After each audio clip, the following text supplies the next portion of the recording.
జగిత్యాల జిల్లా నుండి వ్యవసాయ మహిళా కళాశాల తరలిపోతుందా? ప్రజాప్రతినిధులు సంఘటితం కాకుంటే తప్పదా? విద్యార్థి సంఘాలు, తల్లిదండ్రుల్లో ఆందోళన. తెలంగాణ రాష్ట్ర ప్రభుత్వం ఒకవైపు అన్ని జిల్లాల్లో విద్యారంగాన్ని అభివృద్ధిపరుస్తామని ప్రకటిస్తున్న నేపథ్యంలో జగిత్యాల జిల్లాకు గతంలో మంజూరై 2 సంవత్సరాలుగా కోరుట్ల కేంద్రంలో నడుస్తున్న వ్యవసాయ మహిళా కళాశాల తరలిపోతుందన్న ఆందోళన జిల్లాలోని విద్యావంతుల్లో, తల్లిదండ్రుల్లో నెలకొని ప్రధాన సమస్యగా మారింది. గత బీఆర్ఎస్ ప్రభుత్వ హయాంలో రాష్ట్ర సాంఘిక సంక్షేమ శాఖ మంత్రిగా ఉన్న కొప్పుల ఈశ్వర్ తమ శాఖ తరఫున వ్యవసాయ మహిళా కళాశాలను మంజూరు గావించారు.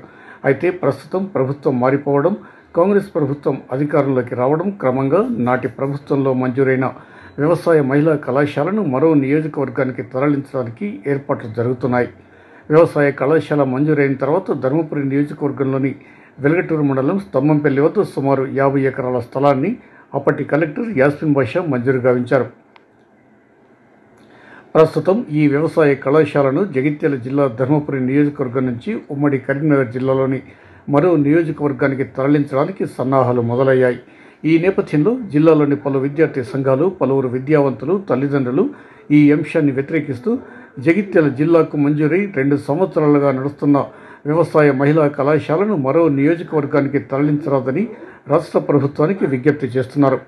పలు విద్యార్థి సంఘాలు జిల్లా కేంద్రంలో గురువారం రౌండ్ టేబుల్ సమావేశం ఏర్పాటు చేసి ధర్మపురి ఎమ్మెల్యే ప్రభుత్వ విప్ అడ్లూరి లక్ష్మణ్ కుమార్ వ్యవసాయ మహిళా కళాశాల తరలిపోతున్నా కూడా నిమ్మకు నీరెత్తినట్లు వ్యవహరించడం సరికాదని అంటున్నారు.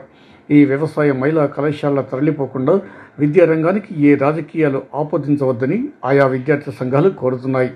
అంతేకాకుండా మాజీ మంత్రి కొప్పుల ఈశ్వర్ గత 2 రోజుల క్రితం జగిత్యాల జిల్లా కేంద్రంలో మీడియా సమావేశంలో మాట్లాడుతూ తమ ప్రభుత్వం మంజూరు చేసిన వ్యవసాయ మహిళా కళాశాల ఏర్పాటుతో జగిత్యాల జిల్లా విద్యారంగ పరంగా మహిళలకు ఎంతగానో చేదోడు వాదోడుగా ఉంటుందని, దీన్ని తరలిస్తే చూస్తూ ఊరుకోబోమని హెచ్చరించిన సంగతి కూడా తెలిసిందే. ఈ సందర్భంలో జిల్లాలోని విద్యారంగం అభివృద్ధి చెందడానికి ప్రభుత్వం కృషి చేయాల్సిందే పోయి గత ప్రభుత్వం మంజూరు చేసిన వ్యవసాయ మహిళా కళాశాలలో మరో నియోజకవర్గానికి తరలించే ప్రయత్నాలు చేయడం పూర్తిగా ప్రజాప్రతినిధుల వైఫల్యమని చెప్పక తప్పదు. ఈ అంశంలో ప్రభుత్వ పెద్దలు జిల్లాలో విద్యారంగ వ్యాప్తి కోసం, అలాగే మహిళల సంక్షేమం కోసం గత ప్రభుత్వం మంజూరు చేసిన వ్యవసాయ మహిళా కళాశాలను మరో నియోజకవర్గానికి తరలిపోకుండా చూడాల్సిన బాధ్యత ప్రజాప్రతినిధులపైనే ఉంది. ఒకవేళ నిజంగానే ఈ కళాశాల మరో నియోజకవర్గానికి తరలిపోయినట్లయితే ఈ జిల్లాలోని ప్రజాప్రతినిధులతో పాటు ప్రభుత్వ విప్ నిర్లక్ష్య వైఖరి కారణమని చెప్పక తప్పదు.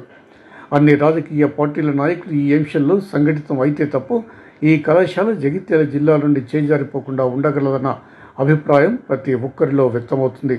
చూడాలి, నడుస్తున్న కళాశాల తరలిపోతుందా లేక జగిత్యాల జిల్లాలోనే ఉంటుందా అనేది జిల్లా ప్రతినిధులపైనే ఉందన్న విషయం నాయకులు గ్రహించాల్సిన అవసరం ఎంతైనా ఉంది.